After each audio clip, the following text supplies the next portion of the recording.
you can create some habits. Sure. And you can sort of, I think that you get lazy, and your lack of anticipation can be an issue. Okay. But when you play with other people, you start to go, ooh, okay. And it starts to retrain your thought process. Yeah. You know? So I feel like doing that has made my relationship with Jeremy a lot stronger, actually, just from my point of view. I feel like it's made me a better player. Okay. That's I never thought of that either, where you think of, like, say a front man, you know, splits off and does his solo project. John Foreman, for instance, when he did the Wonderlands tour, he's playing with a different drummer than Chad Butler. And I think a lot of people who don't understand that relationship can say, oh, he's kind of two-timing now, and he's doing this and that. But to look at it from saying, well, I'm expanding, I'm playing with this guy, and it's making it makes you a better performer. Yeah, it's not, you know, as long as you're staying true to your you know, my band is Blue October. That's my gig. That's your home. That's my lifeblood. You know? That's what my family depends on. Yeah. And we all support each other. We all have other projects. We all have other stuff going on. I make records, and you know, and I have this project with my brother. I jam with Casey McPherson. We have a project together, which is a prog project, by the way. Nice. Totally different. Okay. And then you know, Jeremy and I have another band called Harvard of the South. Okay. Justin and Jeremy and I, actually. Oh, cool. So, which is totally different than Blue October. All Ryan has made an incredible, beautiful solo album that revolves around his strings. Justin tours solo quite a bit. He does cameos with other bands. He does his other things. So we all have our own things going on, but we all come home. Okay. You know, it's like we all come back. Yeah. You know, and that's what matters. And I think that we're at a point in our career where I think we appreciate that. You know, I love that we all do different things. I think it makes us respect each other more. I think it makes us, you know, when we come back home and do our thing again, it's like, this is my comfort zone. This is 20 years of being in this band together. You know, it's there's no way to describe that. Yeah. I love that, man. That I've never thought about working with other people in that way, and how working with this guy can relate you to working with this one, or can relate to you working with that person. You know, a really interesting book is I forget what it's called. I'd have to look it up, but it's the autobiography on Primus. Okay. And a lot of it is from Les's point of view, and he talks about the drummers in Primus, and he talks about the different styles between Herb, you know, and Brain, and Todd, the original Jay, who's Jay Lane, who's the original drummer, and then came back later. If I slaughtered his name, forgive me. Sorry, I know he's incredible. But he talks about their different styles and how working with each of them made him appreciate and respect those other guys. Okay. So when he came back to playing with Herb after not being in the band with him for several years, they had a really good relation. They had a great working relationship because he had grown by working with Jay, and he had grown by working with Brain, and they're also different. Yeah. You know, so I think that it really does. It matters. I think it really makes you a better player, and I think that playing with people that challenge you is really important. Yeah. Play with people who you think are better than you. Okay. You know, it's like, I got thrown into a session here one time, and I walked in the room, and David Grissom was on guitar. Wow. And I literally just kind of had like I need to step out for a second. Yeah. I had one of those moments, you know, like, I suck. Yeah. You know, like, you know, so that was nerve-wracking, and it wound up being great. It wound up being amazing, you know. Yeah. But those are the things that push you and that make you better at what you do. Yeah. So that being said, and talking about the importance of bass and drums live, and how the whole point of talking about this is to get drummers to see the perspective of the engineers and the bass players and say, okay, well, I'm a drummer, but how do I affect my bass player? How do I affect the sound guy? How do I affect the guitarist? How do I affect the person I'm recording in the studio with? We've talked about your relationship with you and Jeremy. We've talked about how playing with different people in general, bass player, drummer, piano player, whatever. And you said it earlier when we were off camera, and I'm really anxious to hear your answer. In the studio, producing records, Garrett Goodwin said you can have 2 drummers. You can have a drummer who's been playing for a year, and he's super teachable. You'll take everything you throw at him, and he'll do his absolute best. And you can have a guy who's been playing for 30, and he's the worst guy in the world, knows everything, won't listen to a single person, and that producer's going to take the first guy almost every time. Yep. What's your take on that? I agree 100%. And I've actually preached that that sentiment right there, I have preached over and over and over again, and I've said that to many, many bands that I've worked with, many artists that I've worked with. And I've had people that I've worked with that I've like, you'd be a really great session player. You know, you're good at what you do, but you have a great attitude, you're fun to be around. Yeah. And I've had people come back and ask me, they're like, how do I get into this? And I'm like, you just do it grassroots. You jam go play for free. Go play with your friends on some records, and it will grow because you have the right attitude. It's not so much about your playing, and I know some people might cringe when they hear that, but it's the truth. It's more just about being a good hang. Yeah. And bringing an energy and a vibe to the session, Right. It's, if you can't play the part, then yeah, it's going to be a problem. But it's like you said, if you have a good attitude and you can play the part, but you bring your own thing to it, and you're just a pleasant person, and you're a good person, and you're good to be around, you're going to get the gig. It's going to happen. You can be the most talented person in the world and just be this incredible virtuoso, but you put everybody in a bad mood and you rub everybody the wrong way and you have this holier-than-thou attitude, nobody's going to want to work with you. And the other flip side of that, which a lot of people don't think about, this is very important. I've had musicians that are good people, good attitudes, they're positive, but when they come in, it becomes all about them.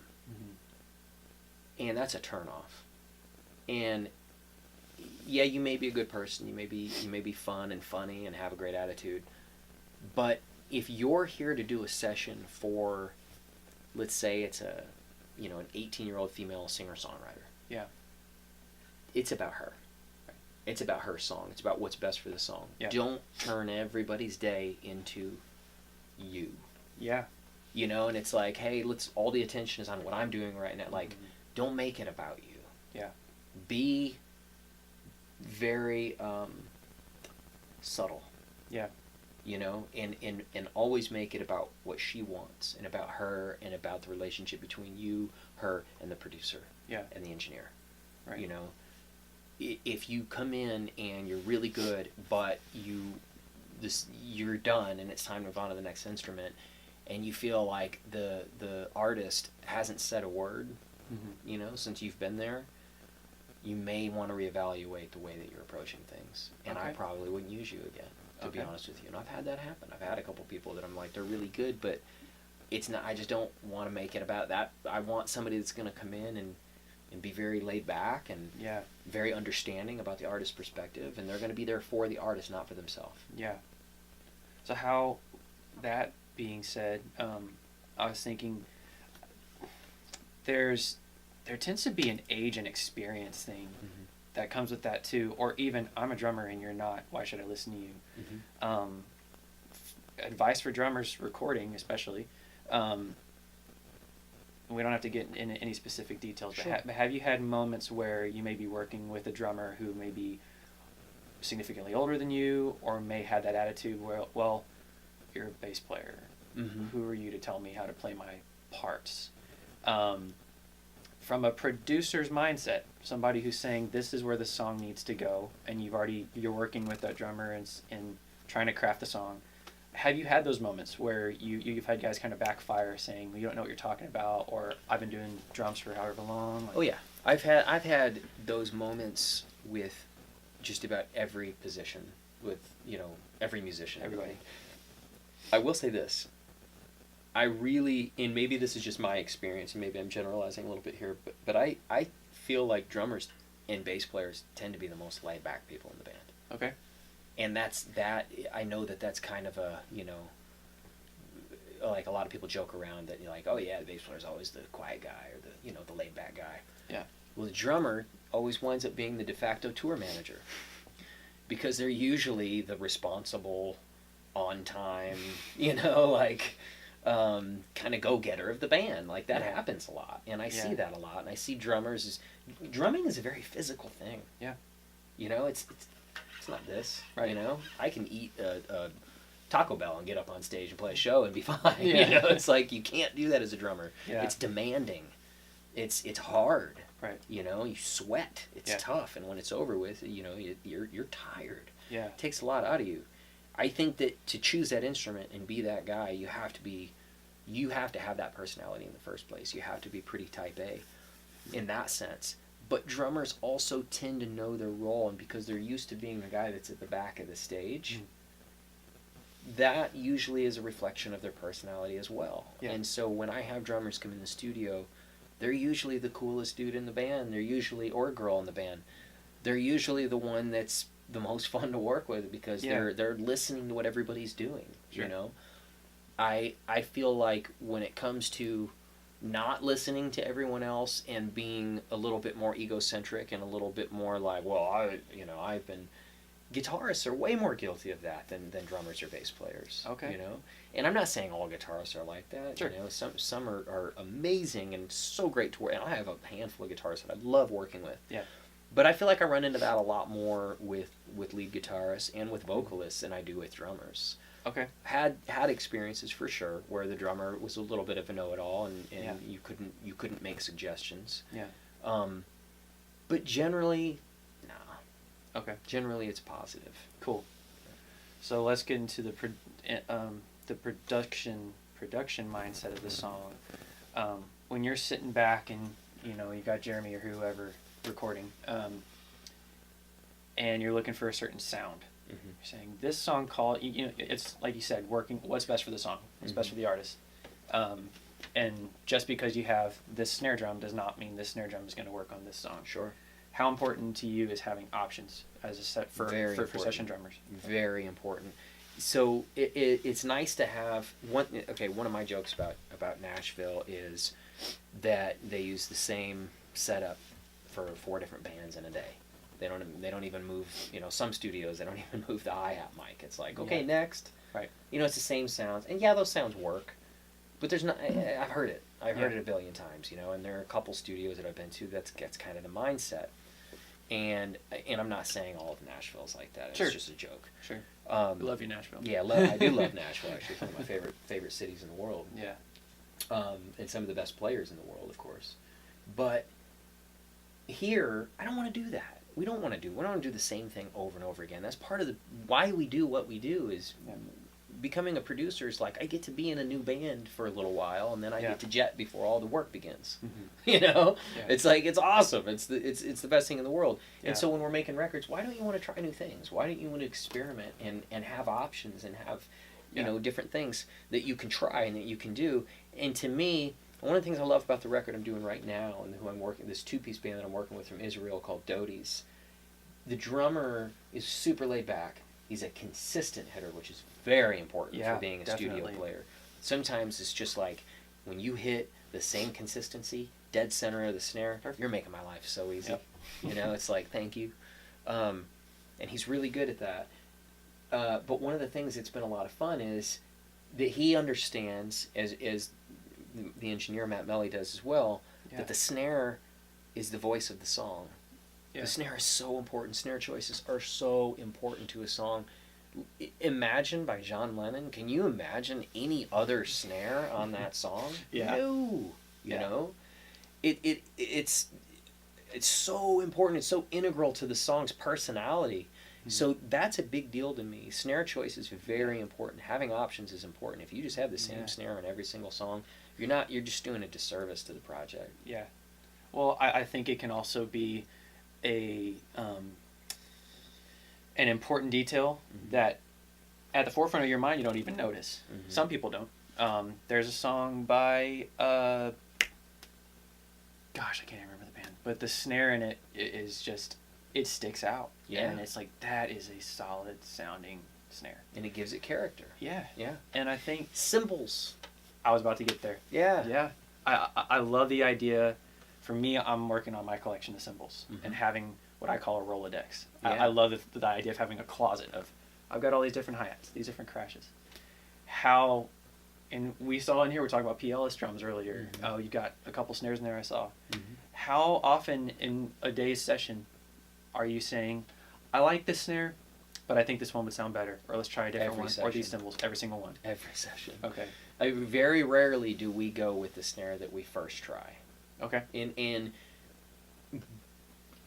But at the same time, if we have a good idea and we've done pre-production, and we know what the song, the vibe is, and what we're going for, we generally have a good idea of which ones are in the right category, or are the contenders. Yeah.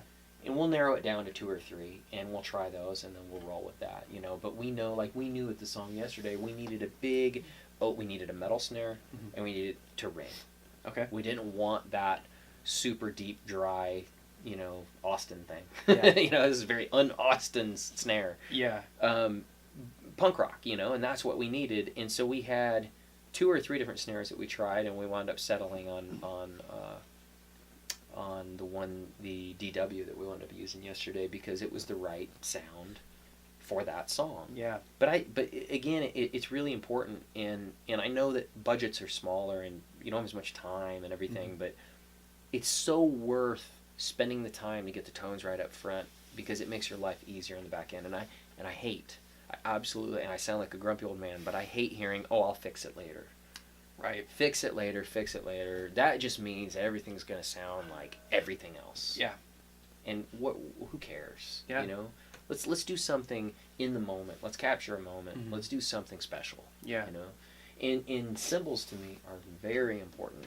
If you've got a really loud, annoying, the guy's hitting the bell of the ride and it's just not the right sound, you have to have other options. You have to have other things. You have to have something that's washier, and I'm a really big fan of Meinl cymbals. I'm also a really big fan. I don't know if I'm slaughtering it. I've always said Paiste. I don't know if it's Paiste, but as far as I know, I love Paistes. They're just so easy to record. But again, it all just boils down to the song. Sure. It depends on what it is. Yeah. One of the things I thought was really interesting is I was just watching. Actually, Justin and I both watched on the plane this Peter Gabriel, like, kind of behind the music, like a record collection, whatever, documentary about the album So. Cool.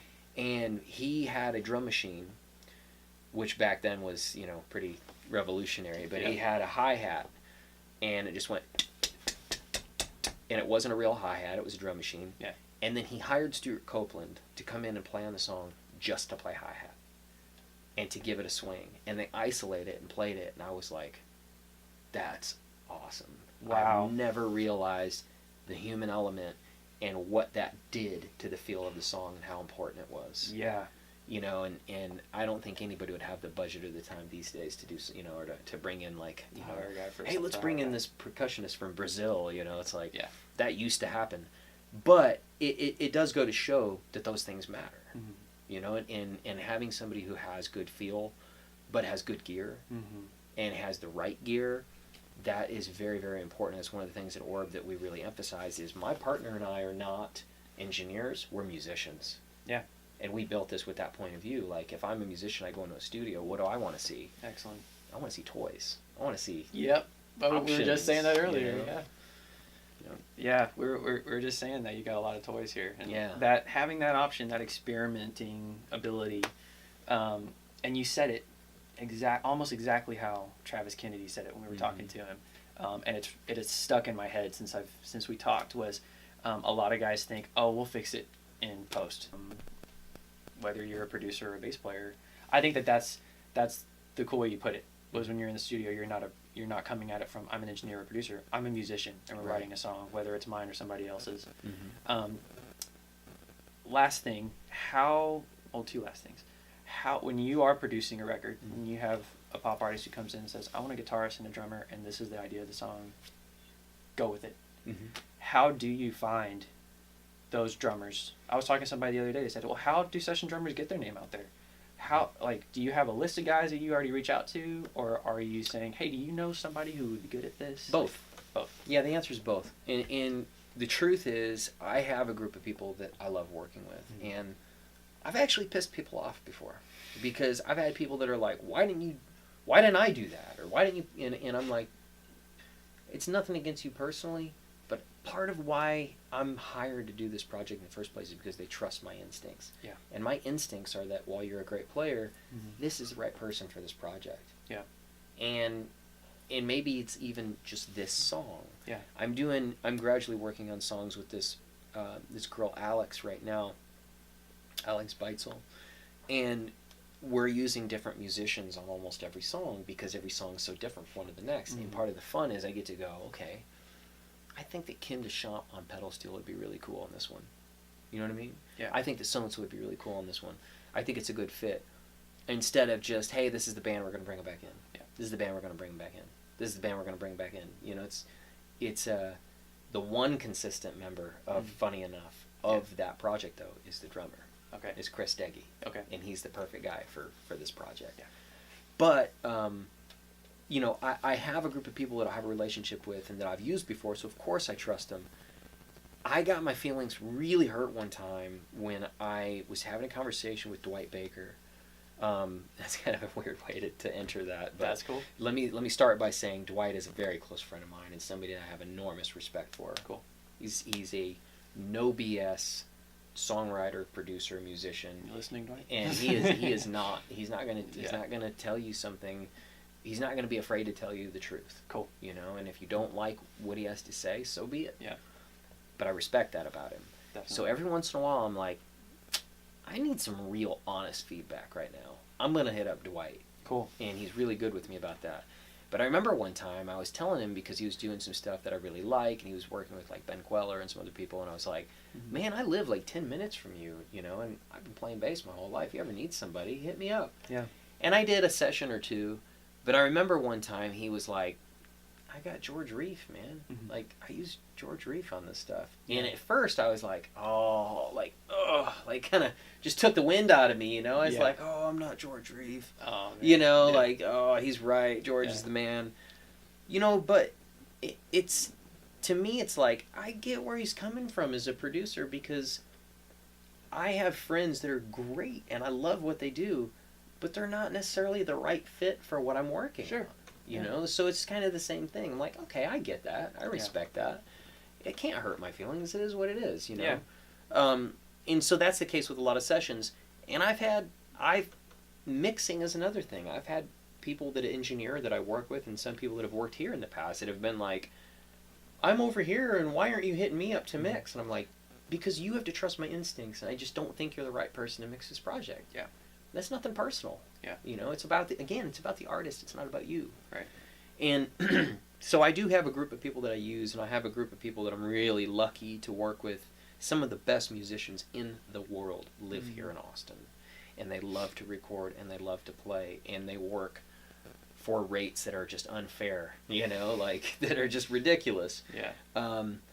But they're there and they're available, and a lot of people don't realize that. Yeah. Alex, we had a session one day where we had Kim and we had Drew Womack and we had Monty Warden and Chris and all these people coming and going, and CB played guitar in a song, and I'm like, I looked at her, I'm like, do you realize what's going on right now? Like, have you taken this in? Yeah. You have all these people that are here. That's this city. That's Austin, Texas. There are musicians that are willing to do projects because they love it and because they love to play. And so I'm really lucky to have a group of those guys and some of the people that I've mentioned. But I also, every once in a while, I'll admit that I'm like, maybe it's time to try something else on this. Sure. Maybe it's worth, you know, and I'll ask, like, if it's something that's really bleeding edge, like something that is really different or is super, super, you know, modern pop. I'll go, hey, and I'll tap one of my guys, one of my engineers, and like, do you know anybody that's really young, you know, that is really good at this particular thing or this particular style? Yeah. And that has built new relationships. Yeah. So it's a little bit of both. Okay. With that being last question, I feel like we could talk for hours. Oh yeah, on yeah, this. I love it. This is my language, man. Yeah, it's cool, man. It's really. It's been really neat to interview these different kind of guys, but like being here and, you know, talking about bass and drums and your experience, I mean, it's we're talking nerding out. You know, it could just go on and on. Last thing, drummers watching, but also other musicians watching. But specifically on drums, what lasting advice or take or impression or whatever on drums would you give to drummers watching and say, I want to tour I want to be a session drummer. What's your last? What would you say? Well, my advice would be, the main thing is what we talked about earlier, is having a good attitude. Yeah. Being positive, being fun to be around. That's going to get you a gig before walking in and being Mr., you may be 10 times better than the other guys auditioning. Sure. But if you walk in and you rub everybody the wrong way and they can tell that you think you're better than everybody else, Yeah. you're not going to get the gig. Okay. Or if you do, it's going to last a week. Yeah. You're going to get sent home. Yeah. So that's the most important thing. But I think that, to me, I like drummers who are not afraid to try new things and aren't afraid to try things that are a little weird and sort of off the cuff. Yeah. And not afraid to try new genres and new styles. One thing is a lot of us, Chris is a really good example of this. Chris Deggy, he's been in the country circuit for a long time. And I remember we were talking about doing a session. I had a buddy and they were like, "Isn't he a country drummer?" And I was like, "He plays country." Yeah. But he's not a country drummer. Yep. He can do anything, and I bet he can do your style of music better than your guy can. You just don't know it yet. Yeah. So if you can get out there and make sure that somehow the world knows and the people around you know that you're not pigeonholed into one specific thing, that you can do many things, Yeah. you're gonna have more opportunities. Yeah. If you can raise your hand and go, "Hey, yeah, actually, I listen to Iron Maiden. I can play metal. Yeah. And you can prove that, you're going to get more gigs. More things are going to come your way, instead of just having this mindset that, you know what, I love Texas country and I'm just going to be a Texas country drummer. Right. If that's not all you play, if that is all you play, great. Yeah. But if it's not, you don't have to just be that guy. Yeah. You can be an all-around drummer. Right. And you can play with a lot of different projects with a lot of different people. Be like a Kenny Arnoff who can play anything. Yeah. Or Vinnie Colaiuta. And I think one other thing is if you approach the drums, if you're in a band, it's different when you're doing sessions, but if you're in a band and you're in a band atmosphere, the drummer's always the first to get the shaft when it comes to writing. Sure. Because of the way that the language is and the way that we've been brought up to believe songwriting and composing songs comes about. Yeah. And some bands are different. They're a little bit more democratic or diplomatic with, hey, let's split this up because we write everything together. Right. But I feel like if you're a drummer that is willing to do things that spark ideas, Yeah. and you're, instead of just, okay, I'm going to wait for a song melody and then I'm going to do my part, but instead it's, hey, check this beat out. Yeah. And the beat turns into a song. Yeah. You're going to get publishing. You're going to start making royalties. Yeah. You are a songwriter. Okay. You know what I mean? Yeah. And again, going back to my brother, that's one of the things that's really cool about my brother is when he comes in and jams, he generally will spark the idea. He'll go, "Hey, check this out. I have this really, this really cool, it's in 11, and it's this really weird thing that I want to do, but check it out." And then we'll go, "Oh yeah, that's awesome." And then we'll start jamming off that. Yeah. And how on earth could you turn around and say, "Oh, but that's not songwriting"? Right. It is songwriting. Yeah. So not to say that you should force your ideas in there. Yeah. But I don't think it would hurt to try to be a creative spark. Okay. Cool. Man, we've covered a lot. Yeah. That's awesome. And it made, what you just said a second ago too made me think of having a Rolodex of options, drums and cymbals, being a versatile player, having a Rolodex of genres and things like that. Do you know Adrian? He has his own. I know he works with a drum rental company, but he has this room, and he has this room. It's a studio that is full of drums, and he rents out different drums. You need to go check this out. Okay. This guy's unbelievable, but he is he's like the Austin version of the Drum Doctor. Okay. Yeah, you got to meet this guy. He's incredible. Okay. All right. Mission. It's gonna happen. I'll introduce you. Yeah, for sure. Well, Matt, man, thanks so much for having us. It's been a real pleasure talking to you and getting your perspective on drums and thank you. Hearing some stories, and we look forward to being back here tomorrow talking to Jeremy, and it's been a real pleasure being here. So thanks for chatting. Awesome. With us, man. Thanks, man. Good Appreciate it. Yeah, thanks.